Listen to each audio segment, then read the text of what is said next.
Good morning, everyone. Thank you for taking the time out to attend this seminar. Thank you, Ashu and Sean, for laying a backdrop to the economic setting. 2020 has indeed been a very difficult year, more so for India because we were already experiencing a growth slowdown.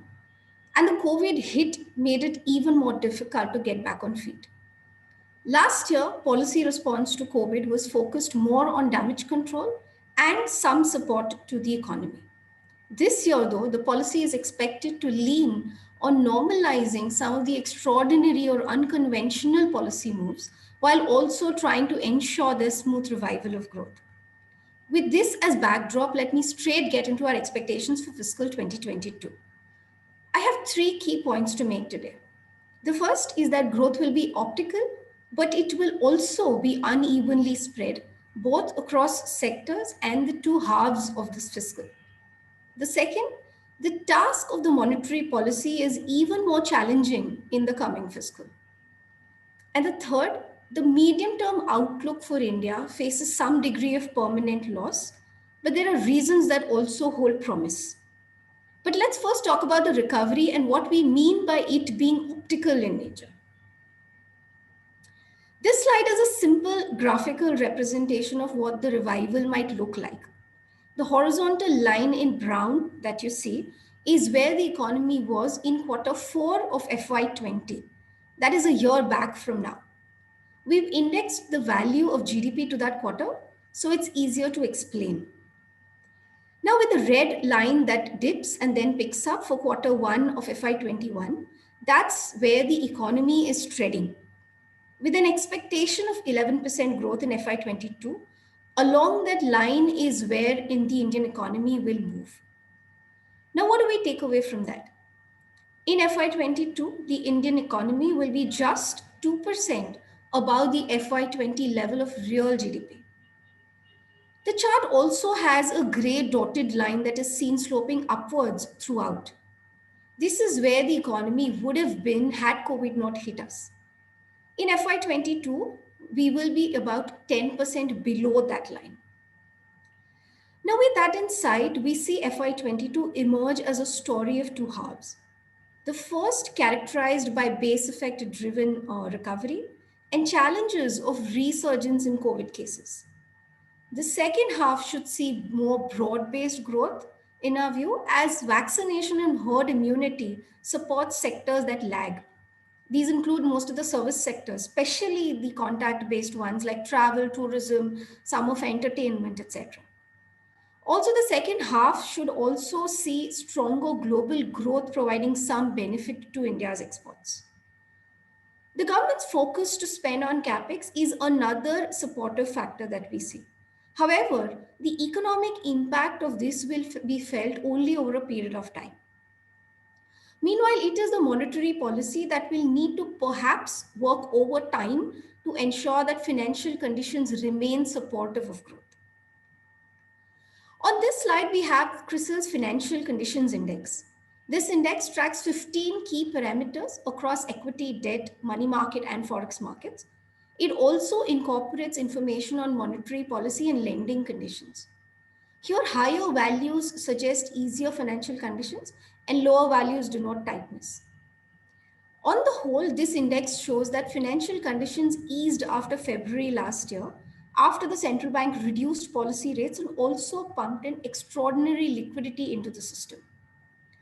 But since January this year, financial conditions have slightly tightened as the RBI started normalizing the very easy financial conditions or started tightening the very easy liquidity conditions.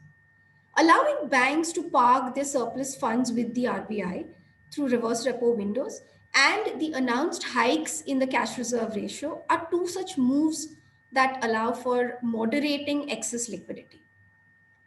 Accordingly, yields in the money market and for some debt instruments saw some firming up in Jan and Feb of this year.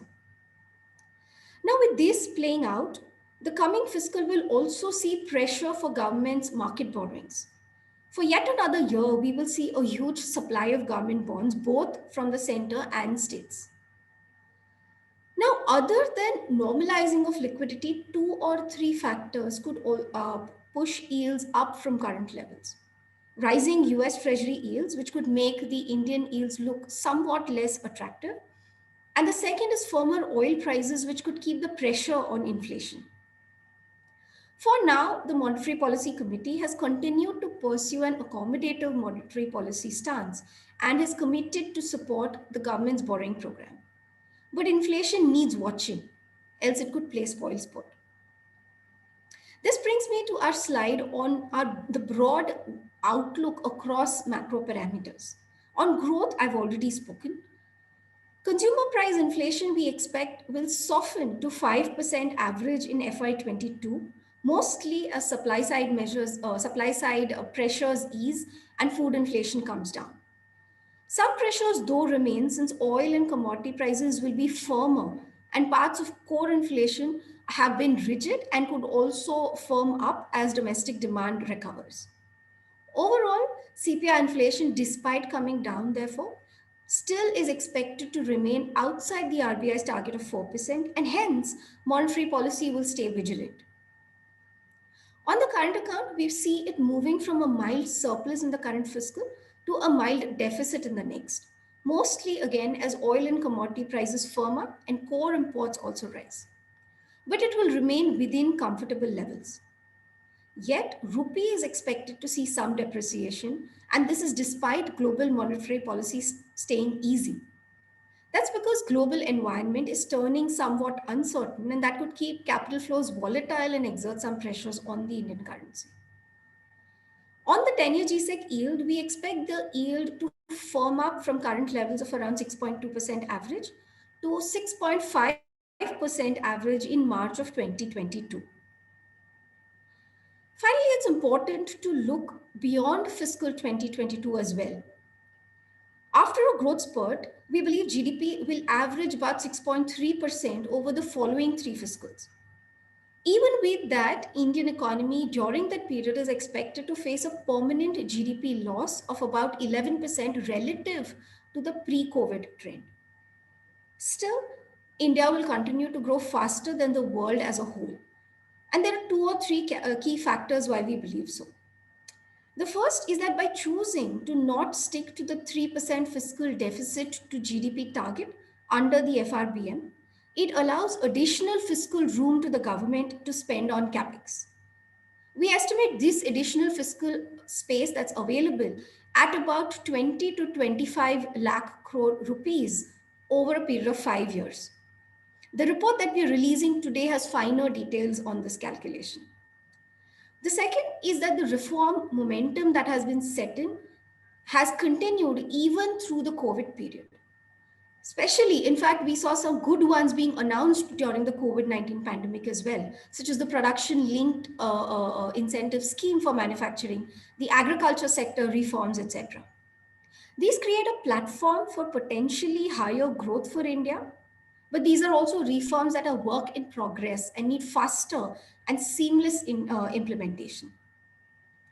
And finally, global GDP growth as well as trade volume growth are forecast to be somewhat better on average in the next 5 years compared to the pre-COVID 5-year period.